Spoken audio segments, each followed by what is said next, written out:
Инфо үндэсний мэдээллийн сүлжээ Дархан уул аймгаас аргачлал сүрэн мэдээлж байна. Францын нийслэл Парис хотын эдийн засгийн их сургуулийн оюутан Терес Жули 2 2015 оны 1-р сард дэлхийн 12 орноор аялахаар нутгаас гарчээ. Тэд Америк, Мексик, Индонез, Мянмар улсуудаар аялаад Монголд ирж Дархан уул аймгийн малчин, Жамган сүрэнгийн мал аж ахуйд туслаж, нүүдлийн соёлыг судлаж байгаамаа. Ингэхдээ Франц 2 залуу Монголын мал маллгааны ажлын арга эвдүүг ихээр сонирхох болжээ. Бид Францаас ирсэн. Анх энэ аяллаа санаа төрөх болсон шалтгаан нь бид өдөр бүр идэж байгаа хоол хүнсэндээ хэр итгэл найдвартай байдаг вэ гэсэн асуултаас үүдэлтэй. Монголын нүүдэлчдийн амьдралын онцлог, аж төрөх ёс, зан заншлыг хараад бид бас биширч байна. Тэдний байгалаа хамгаалах гэсэн гайхалтай сэтгэл, уламжлалт зан заншлаа авч үлдэж байгаа нь мөн таалагдлаа. Өмнөх хугацаанд бид Өмнөд Америк, Хойд Америк, Төв Аз, Зүүн Өмнөд Азийг туулчгаад байна.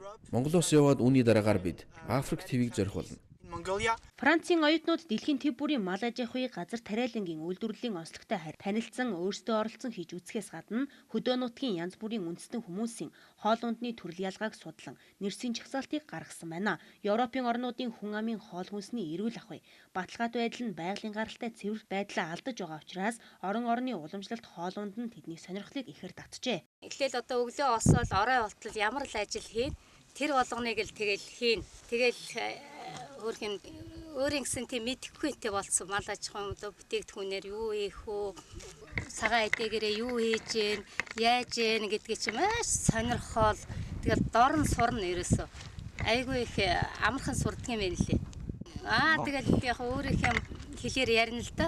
Бас тэгэл багсаг хүний ярьж байгааг бас айгүй сайн ойлгоно.